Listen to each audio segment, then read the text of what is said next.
Hello and welcome to Making Worlds, a video podcast about imagining otherwise.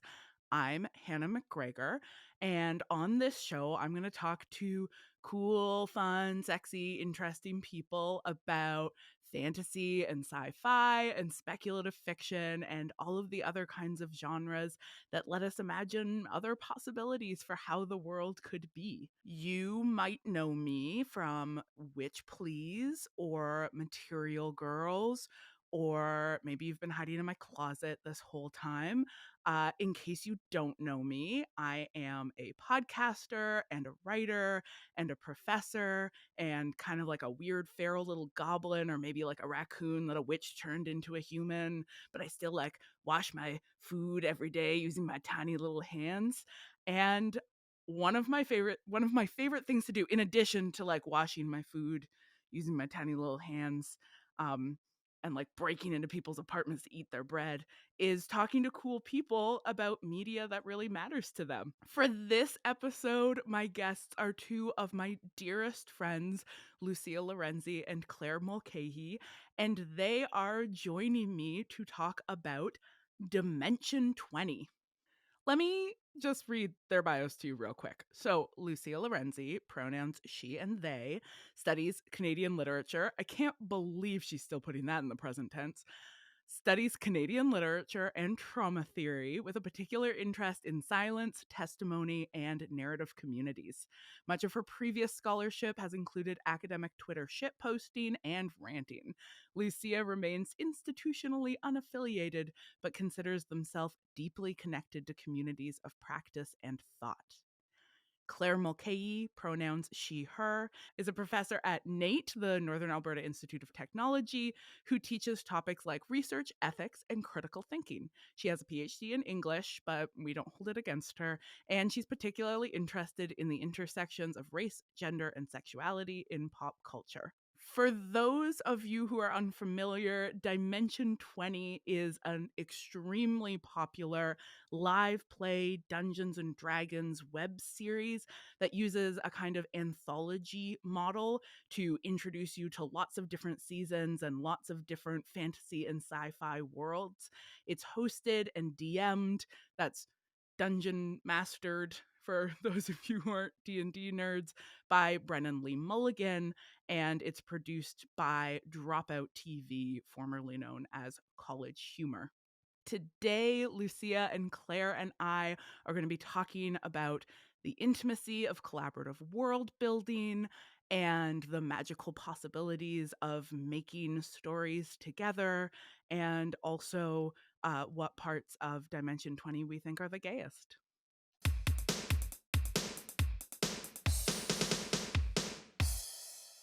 Hi, Clare. Hi, Hannah. Hi, Lucia. Hi, Hannah. It's really exciting to talk to both of you today. Can we start off by having the two of you tell me, and by extension, anyone who happens to be watching this video right now, what text we are going to be talking about today? Lucia, do you want to start? Yeah, sure. Hello, one and all. We're going to be talking about Dimension 20. Do-do-do-do. Sorry, I needed a sound effect. Yes. Lucia, what's Dimension 20? Dimension 20 is an actual play, mostly Dungeons and Dragons, 5e, but sometimes other game systems, that is run by the Dropout, formerly College Humor, folks. And yeah, that's kind of it. It's shenanigans. It's filled with shenanigans. Clare, will you say a little bit about the relationship between Dimension 20 and the three of us? Yeah, I sure will. So, we started watching, or I started watching Dimension 20 because Hannah dragged me into it with repeated clips from the show until I gave in. And then we slowly began doing, during the pandemic, a long distance viewing group where we watched things as a synchronized team that grew and grew, most of whom are in the West Coast. And now we have a whole world where we have nicknames for each other. We're cousins. We call each other cousins. And I'm the countdown daddy because it's my job to synchronize the shows and count down. It's very important. It's extremely important. If Countdown Daddy isn't there, the rest of us don't know what to do with ourselves. What are you going to do? Yeah, I mean, it's mostly that I have ADHD and I'm constantly impatient to get started watching. So someone has to do it. And Lucia, do you remember the timeline of how you got into Dimension 20? Was about the same thing? I was nodding along while Claire was talking about, yeah, and then Hannah just kind of dragged me into it, and I was coerced into this fandom. Like most things, if somebody's like, hey, do you want to get into this thing? I am a real joiner. So as long as somebody keeps pestering me to get into a thing, I will happily get into it. Hannah's very good at pestering. Hannah's very good at pestering. So I had previously started watching another D&D actual play show called Critical Role on Hannah's recommendation. And then Hannah was like, hey, do you want to watch something else? It's real funny. And that's how I also started watching D20, because Hannah was like, clips. You want to see some clips? Here's some more clips. Yeah, that, but leave out the part where I ask you if you want to see them. Here are some clips. Yeah. It was basically just I'm not going to say the word syllabus because I know Hannah will have a real time with that. It was a carefully curated reading list. Yeah. Lucia understands that I get mad when people call a reading list a syllabus, because a syllabus by definition has to have assignments and a pedagogical structure. Oh, honey. Is this a thing that you're having fights about? No, Lucia would never fight me on that. They don't care. Okay. Nope. That's good. That's the right approach. Yes, Hannah sent me a video where she said, this is the last thing that I'm going to send you, and if this doesn't convince you, then nothing will. And it was of a character on the show called Jawbone, who is a beloved werewolf guidance counselor, telling a student who is having a panic attack that panic attacks weren't a character flaw, and that that she just has an illness that isn't being treated, and that tapped into my deep dark trauma, and here we are. It was very persuasive. Trauma, it'll hook you in every time. So let's talk a little bit more. Let's draw back from that particular moment to just talk a little bit more about what is Dimension 20 like, and why do you like it? So Dimension 20 is kind of part of a larger genre that's become more and more popular these days. So Critical Role, one that Lucia mentioned earlier, is a huge, massive. It's become this sort of multimedia property. It started out with friends playing D&D together, and now it's an animated show and a massive Twitch property, and so D20 is sort of one amongst that genre that's become sort of more mainstream. But one of the things that I really appreciate about it is that it operates in kind of an anthology model. So every season is, most seasons, there's a couple of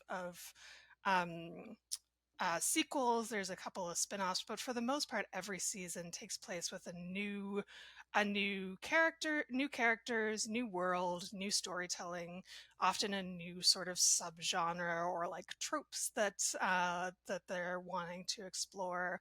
And so it becomes this thing where, you really come to love this cast that plays in all these different worlds, but so you get this wonderful kind of consistency in the cast, and if you're like me, grow a deeply parasocial relationship with the cast. But then you get this also constant creativity and innovation in the new seasons. Yeah. And less of a kind of gatekeepy lore burden, so to speak, which is a characteristic of a lot of nerd culture that keeps people out is the sense that like, oh, I can't watch the new Marvel movie unless I've watched the last 25 Marvel movies, or I can't just start reading the X-Men comics unless I go back and read, 35 previous years of X-Men comics. And I did that. and that, gets, I mean, and sometimes we do. Sometimes we just say, "Okay, I'll do my homework." But sometimes it feels like such a cost to pay to just try to get into something. Yeah, for sure. And a lot of, for people who haven't watched a D20 season, a lot of the seasons cap out at about 17. Like, I think a full season is about 17 episodes. So, and a shorter season, so some of the side quests or seasons are maybe, as short as 4, and sometimes maybe around 10. So, and the episodes themselves are about 2.5 hours long. So, even in terms of the time that you have to put in to jump into a little bit and get a taste of what you want, it's really not as burdensome as trying to jump into a campaign that's been happening for maybe 1 or 2 or 4 years. So I find that in that way it's a little bit more accessible. I think, as Claire said, there's a little bit genre wise, if you want to, the murder mystery or the high seas adventure, or lately there's been a little bit more horror. So there is a little bit more sort of accessibility, and the anthology, I think that's a great word that Claire mentioned, that people can jump in and kind of get a bit of a taste. And what I've noticed on Reddit, because I'm always on Reddit reading what people have to say, is that some people are like, you know what, this season, not for me. See you in 3 months. I'll see what's up next. And that's totally fine and very acceptable within the community, that people are like, oh, I'm not really a horror person. I don't like to be scared. And that's totally cool. And I think I I don't know. There's something interesting about like not building a world where the lore is so intensive and so necessary to know before audiences can come in, because it feels like that makes room more for storytelling and characters, which are the things that I'm really excited about. I'm a high fantasy nerd, but not to the extent that folks who obsess over things like Critical Role are. I don't want to memorize a bunch of made up languages. Yeah, and so there's something for me more, I don't know, more appealing or more engaging about, and definitely less gatekeeping about building these worlds where you don't have to follow a ton of lore. Yeah. Now I feel like talking about the parasocial relationships, that thinking about a series like this that is an anthology series where every season is new characters, a new setting, a new world. Um, can you talk about how that like complicates the parasocial relationship with the players? Because a huge part of the pleasure of our collective watching experience is our collective parasocial fondness for this cast of improvisers who we've watched do things like transition genders over the years that we have been watching these series. There's all of that intensive parasocial connection that is characteristic of like web series and podcasts. Is that undermined by the fact that they're not playing the same character? Is it enhanced by it? Like, how do you think that plays into it? Lucia, do you want to start? Yeah, I mean, I think for me, it's this real joy of getting to see them as actors, as improvisers, like the parasocial joy of getting to see them play in the sandbox that is improvisation, that is storytelling, and that is play. Like, for instance, the improviser and actor that we're talking about, Ali Beardsley, when they first started on Dimension 20, Fantasy High, so the first series that they were on, that was their first time playing D&D. And so it is very, very interesting to see them go from someone who had never played the game before to very experienced D&D player, because that is one of their jobs. Right? So part of the sort of parasocial joy is being like, oh wow, I wish this was my job, but also getting to see them learn the game. And also, as somebody who is not a very experienced game player myself, getting to kind of vicariously experience that like new energy of like, yeah, I don't know what I'm doing either.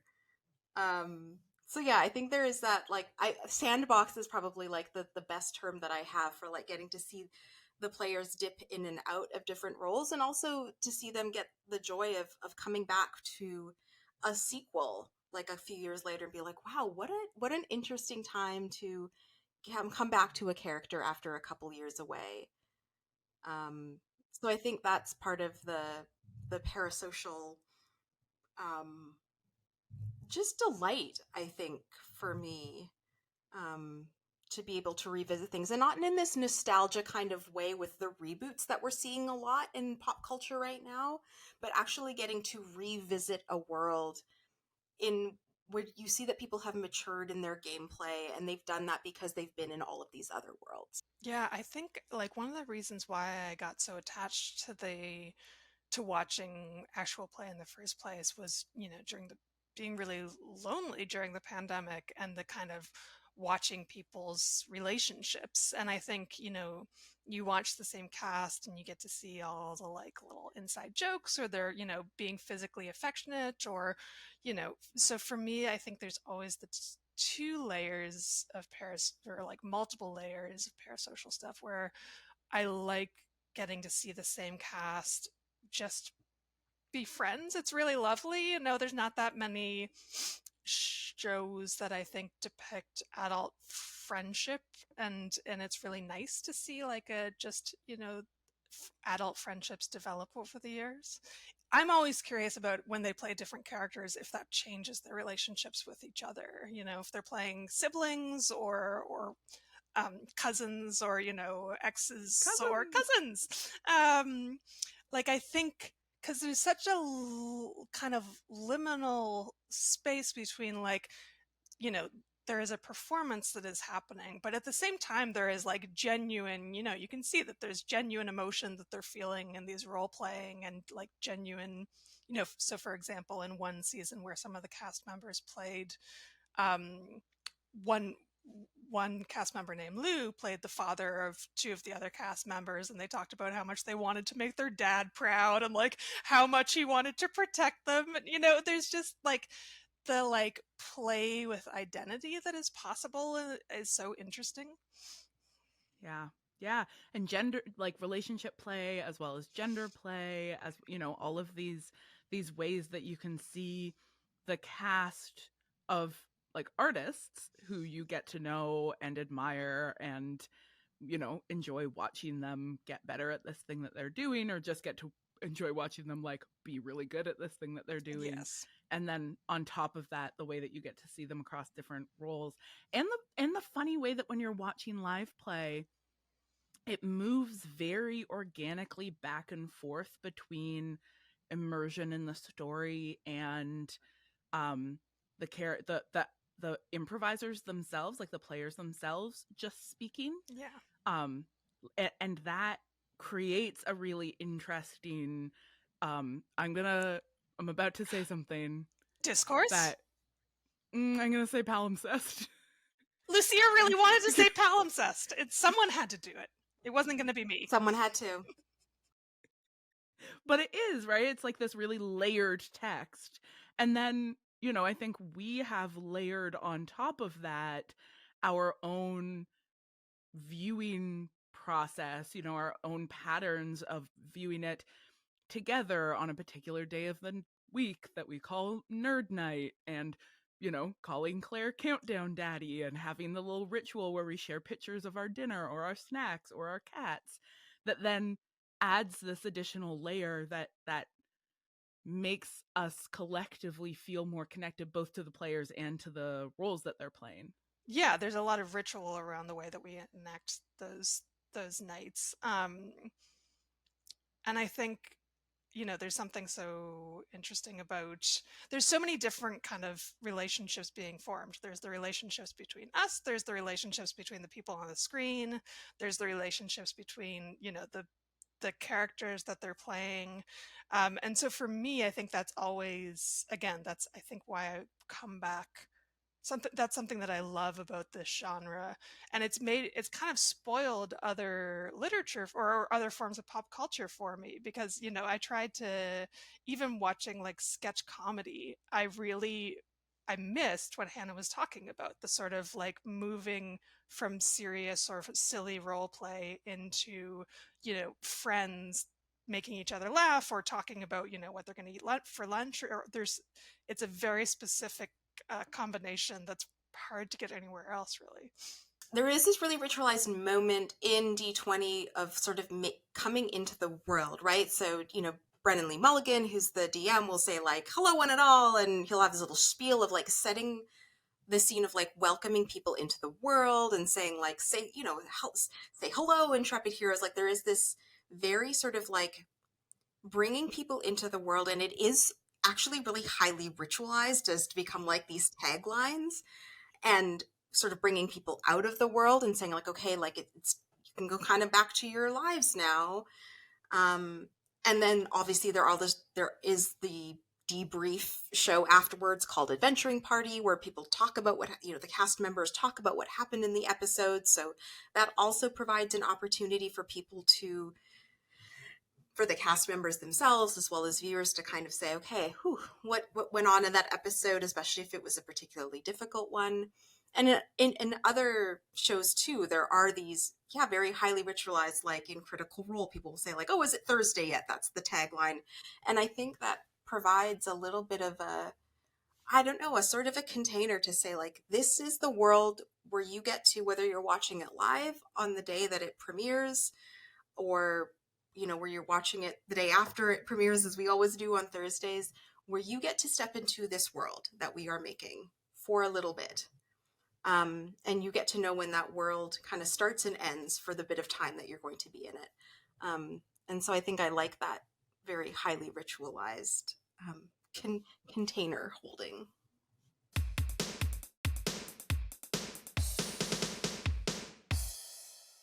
All right. So in this segment, we talk about what the text we are discussing has taught us about living in the world or imagining the world otherwise. So, beyond just really liking Dimension 20 and finding it very comforting and funny and sweet and all of these things we love about it, what about it lets you imagine the world otherwise? What's the sort of radical potential in this for you? I just think that there's something, the uncanny, I guess it's an uncanniness about Dimension 20 and about actual play and TTRPG shows, where you can mash together a complete fantasy and complete, not just high fantasy where it's like elves and dragons, but complete ridiculousness against the sort of political constructs and things that touch a little bit too close to home. And the only way that it's comfortable at times to explore that is by having it alongside things that are completely ridiculous. So in Dimension 20, one of the um, anthology pieces that stands out to me is A Crown of Candy, which is a sort of Game of Thrones, really, really, really rough exploration of like feudal values and really horrendous, And like the like violence of religion the and violence of religion, the violence of like um, kings and queens and all of that rule. But the characters are all made out of candy and it's food. Game of And Thrones set in Candyland. the only way that like certain character deaths and like actions are bearable is because it's gummy bear people. And like the only way that certain betrayals are Yeah. bearable is because it's chocolate people. Brennan ends one of his villains' monologue by saying, "And this is a piece of cake." And then that piece of cake stabs another character. Like it's only bearable because of that. It's only fundamentally bearable because of that, or getting to explore like the vicissitudes of corporate America through the ridiculousness of the underbelly of a magical world in New York. Yeah, the fantastical tropes take things that are real and urgent and pressing and sets them slightly at a distance so that we can like look at them and think about them and talk about them but not feel just totally crushed by them. Because that is a thing about Dimension 20 is that the players joke that like in Brennan's stories, the bad guy is always capitalism or the church. But like they are explicitly anti-capitalist, anti-imperialist, anti-oppressive narratives that are using their different worlds that they jump into always to think about and critique power. And then you're not alone in doing it because you are adventuring with other people. You cannot do it by yourself, which is a reassurance and also kind of terrifying. And like mechanically part of how it works because it's a game that you have to play together. So like you literally are watching people face a bad guy that is just literally capitalism come to life, and it's like this mechanically doesn't work unless you collaborate. Yeah. I think that is part of what I love about it because I watch, I have English degrees. I've read a lot of depressing books over the years. And Listen, a shameful secret about the three of us is that we all have PhDs in it's literature. so embarrassing. Don't tell anyone. But I think especially during the pandemic, I had reached a point in my life where I was like, I can't absorb, hard things anymore. And even now, I still feel like my quota or my like threshold for really intense material is lowered post pandemic. But I also want art that feels like it's saying something interesting and like speaking about the things that I care about. And so, yeah, I think like I hadn't thought about it that way, but I think Dimension 20 is kind of a perfect combination of like, it is all the issues that I really care about. It is talking about things like justice and equity and, systemic oppression, but it's doing things through like a gummy bear. So there's always that sort of the balance that they're walking between, not making it so traumatic that you check out or that they lose the audience. But at the same time, they're never shortchanging those storylines. Like they always follow through to the end. The climactic, finale always resolves kind of the storyline in some way. So they're also not shying away from any of those storylines either. Yeah, and there is this,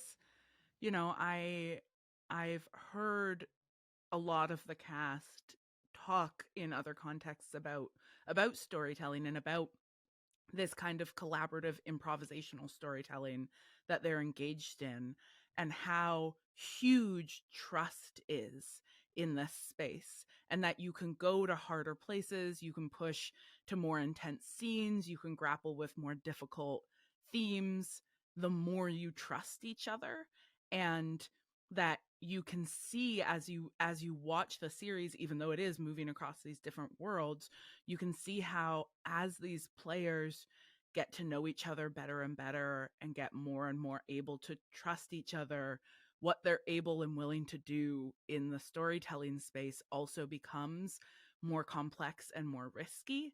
And I think we also see that in the way that sort of the larger collaborative world of Dimension 20 is also building out. Can you guys talk a little bit about that? Like how we've seen it go from like a real bare bones production to something like much more collaborative? Yeah, so Dimension 20, unlike, so comparing it to something like Critical Role, when Critical Role started, it was a lot of or early days, it was doing live streaming a lot of the time. That's sort of how it captured its audience. Critical Role has almost entirely been, filmed and then heavily edited. And in the early days, some of that editing now seems pretty hokey.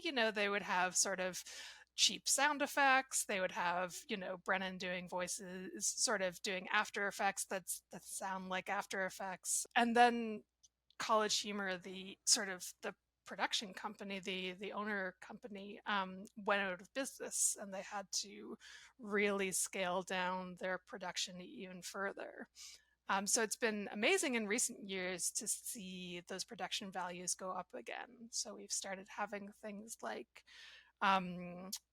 actual physical minis and maps and really like lovely set design and art design. They've started getting in new GMs, new game GMs/DMs who get to do some of the side quests. Game masters / dungeon masters. Thank you. Lucia, do you want to add to any of that? Yeah, I think you're right. I mean, some of it is that is really about like the sort of the material costs of doing it, right? Like you're building trust with a small group of people because that's who you have to play with, because that's who you can afford to hang out with in an industrial park at 3 a.m., which is an inside joke because that's what they're filming with, right? But I mean, the D&D community of these people who are playing, it's kind of a small insular community in some ways, like people who are doing this professionally and trying to make it professionally. The improv world is also a small community of people who are doing this kind of, yeah, professionally or semi-professionally, and people know each other. And I think seeing people who are taking these kinds of risks together in these spaces, building characters who are not necessarily likable. A lot of the characters that that have been built in even in the early campaigns are not like, they're not anti-heroes, but they sort of are in a way. Like they're not perfect people by any means. And they have to also like go through processes of kind of saving each other and saving themselves. And not in a trite like YA movie kind of way at all. And I think that's what's interesting about the sequel to some of the series as well, is that you can kind of be like, well, I don't know what's going to happen to these characters. Is there going to be a sequel? Are they going to resolve some of their, you know, daddy issues or whatever? Like, I don't know. And I think that's what's lovely about the trust of also leaving some threads available for people to pick up in the future. And I think that's what also makes it possible for other people within the larger gaming community to say, like, okay, let's actually collaborate together. And then now we've seen a lot of different people come in, and you have these, the smaller side quests, and yeah, guests come in, and it's really, really wonderful to see. Yeah, trust is a key, like a key principle for how things get done in the Dimension 20 community. And that also goes towards like being like, let's put the spotlight where it deserves. Like, let's talk about who built the sets, who built the minis, who did the sound design, who did the lighting design, and so that it becomes a truly collaborative process. Brennan is very, it's not even just a humbleness, it's an actual like, this didn't just get done out of my godhead. This world is actually fundamentally unable to be done by me alone. So Yeah, and celebrating that, like really, really celebrating that, and again, like this sort of model of art making that is about saying like, I'm going to offer you something up, and I'm also going to hand it over to you and let you pick it up and put your own spin on it, which is vulnerable when you're a creator. Well, I was thinking about vulnerability a lot because, doing any kind of creative work with people is vulnerable, but I think this is a particularly wild thing to do to people. You're like all coming in, you're collectively pretending, you're trusting that nobody's gonna be cruel about it, or nobody's gonna, like, that everyone's going to commit to the level that you're committing, which is like, you know, imagining a battle and being really invested in it. Or, one of the first times that one of the cast members cried during one of the seasons, she got really embarrassed, and people were sort of saying, no, this is great. This is like the level of commitment to the artwork that you're sort of showing. And now they're at the point where they'll cry regularly in seasons, or they'll console each other after. And you're putting yourself in it is at once a very silly genre in a lot of ways, but it is also like a very raw and vulnerable one that you're putting yourself through. Yeah, 100%. Can you share just some like favorite, like, do you have a favorite campaign, a favorite sort of series within Dimension 20? I'm going to hand this over to Claire first, because Claire, I know that you want, I know. I do, I have, I have the one that Lucia is watching right now. So, Fantasy High was the the first season that they recorded, and it's one of the only ones that they've done sequels or spin-offs for. So Fantasy High season 2, it was kind of a I'm just gonna pause here and just tell people. So Fantasy High, one, it's a great pun on the concept of high yeah. fantasy.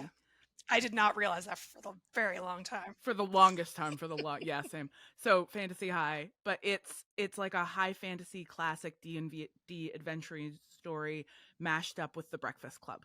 It's a great combination of things. It's really wonderful. So they're like teens in a sort of contemporary high school but it's a high school for adventurers, and they're learning how to be D&D adventurers and like go off and like, you know, burn towns and make money. Yeah, and the second season of Fantasy High was kind of a departure. It was the only season that they did live. They had, it's an interesting season in terms of sort of their attempts at kind of fostering fan culture in a way that they don't often do otherwise, compared to something like Critical Role.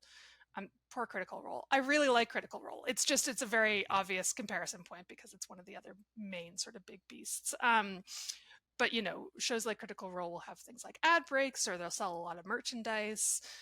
Dimension 20 doesn't really, for the most part, sort of within the show advertise or kind of speak directly to the fans, or use use a nickname for the fans or anything like that. So it's like, in a structural way, it's a really interesting season just to see what they were trying to do to create a new form of fandom and a new model for the show. And then in storytelling, it's just, there's a lot of, I think when they first started, again, Fantasy High was the first season that they ever did, and I think they didn't really know. And it's junior year, so like Yes. the characters are also brand new to high school. Yeah, and I think they didn't totally know. No, freshman year. I don't know. How American high school American works. terms. Who knows? Freshman. They were in university. I don't know. But it was, I think that first season they didn't totally know how good they could be at like role playing and developing characters. And in the second season, you can really see them taking chances, so one character who was just sort of like an arrogant rich kid in the first season goes through a whole exploration of his relationship to masculinity and his father and his class, and then I'm a sucker for romance, and it has one of the best queer romances in it. Yeah, and it's one of those wonderful queer romances that is a character's introduced entirely to be a side character, like with no intention to make her be a bigger part of the series, and then one of the player characters like takes I'm gonna say like not romantic, just a sort of interactive interest in her and enjoys improvising against this character, and slowly and organically a dynamic emerges where they end up becoming romantically involved. And it's because it is a genuinely organic discovery on the part of the two players who are improvising, and like it's a queer relationship, and the player character was not established as queer prior to that. So it was also like the risk that the players are taking in terms of putting out that possibility, not knowing if it will be received, feels equivalent to the experience of being young and queer, and like trying to figure out if the person you have a crush on is also maybe into that. I kiss her and I skateboard away. I kiss her and I skateboard away. The gayest line ever said. If I had a skateboard as a teen, I also would have skateboarded away. And for me, there's something like, again, thinking about gender and sexuality play, like the other, the NPC, the non-player character, is played by the Dungeon Master, by Brennan Lee Mulligan. I am not personally super attracted to Brennan. I know that's a contentious statement in this room. Lucia's got a real thing about his chest hair, but we'll talk about that in a moment.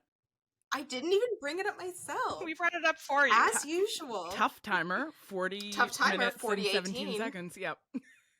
But I had a real crush on him as like a queer, in this case, half Phoenix character who, like it's a really, it's interesting how the the level of imagination and commitment can make you have, like, I didn't have feelings about Brennan, I had feelings about Ida, but it was a very confusing time for me.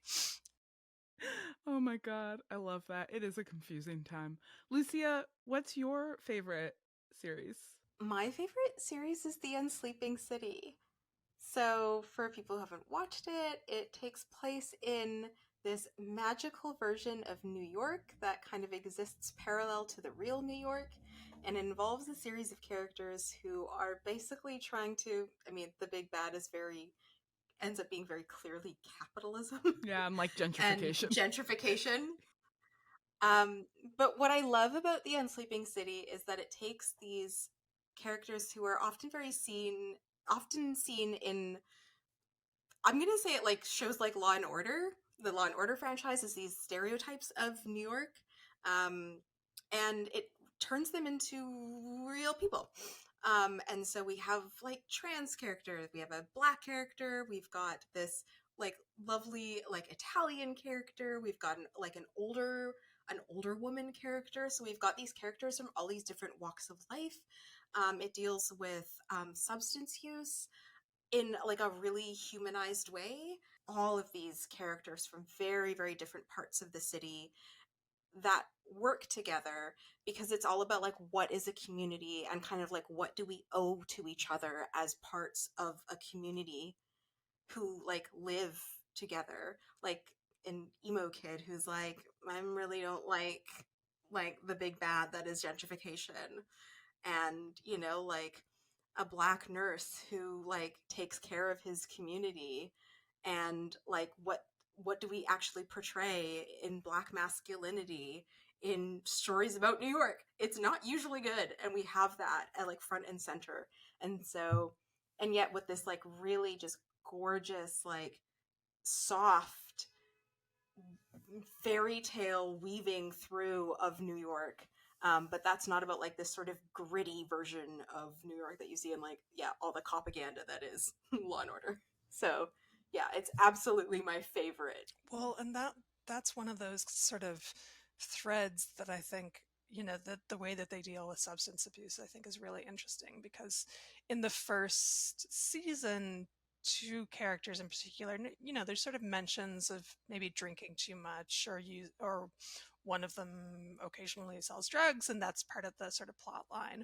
But it's not necessarily um, until the second season when they really take things like, rehab and sobriety seriously. There's a dice mechanic for, did you get enough stress that you're in risk of losing your sobriety? And they did a bunch of like consultations, to make sure that they were doing that in respectful ways. And it's, another example of this very silly game doing some really like smart and interesting things with the mechanics.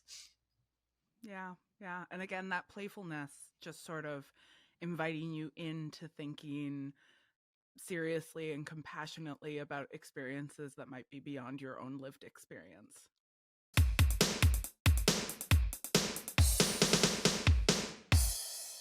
All right, you two. We end every episode of Making Worlds with a Mad Lib. Horrifying. I was so concerned. Okay, so we're gonna go back and forth. We're gonna go Lucia, Clare, Lucia, Clare. I'm just gonna ask you for a kind of word. If you can't come up with one, you can phone a friend, by which I mean ask the other person to help you out. Okay, Lucia, you first. A greeting. Hello. Clare, an adjective. Oh no, see, this is where my English degree fails me. Is an adjective the ones that describe nouns or verb? Yes. Okay. Oh my god. Quickly, is that a thing that describes a noun, or is that That's quick. Quick? Sure, quick. Lucia, a number. Oh, Lucia got an easy one. 57. Clare, the title of an 80s movie. Oh, Ferris Bueller's Day Off. Amazing. Lucia, an adjective. Beautiful. Beautiful. Good. Clare, an occupation. Beautiful. Good. Clare, an occupation. Teacher. Lucia, this one's going to be hard for you. A celebrity with 3 names. Brennan Lee Mulligan. No. Jamie Lee Curtis. Jamie Lee Curtis. Beautiful. Another Lee. Clare, brace yourself. It's time for an adjective again. Oh God, why are there so many adjectives? Kind of how sentences work. Hot? Good. Yeah. And Lucia, I need one more greeting from you. Be gone. That's not a greeting. All right. Hello, one and all, and welcome to another quick episode of Dimension 57, Ferris Bueller's Day Off. I'm your beautiful dungeon teacher, Jamie Lee Curtis, and with me, as always, are our hot heroes. Say begone, hot heroes. Begone is my favorite. Begone is such a wild thing to say as a greeting. I said say it. Say begone. Begone, hot heroes. It's the worst. It's the worst greeting because it means goodbye. Not even that, it means go away. I love you both so much. Thanks so much for doing this. Oh my gosh, I'm so dehydrated now. Thank you so much, Lucia and Clare. And in the immortal words of your own Mad Lib, begone. Begone. Begone.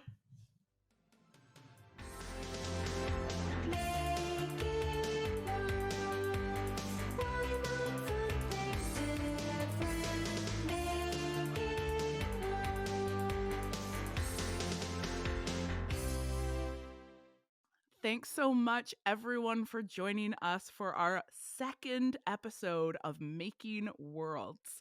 Making Worlds is a Witch Please Productions production, and it's funded entirely by you, our wonderful, sexy, cool, smart, erudite, cosmopolitan,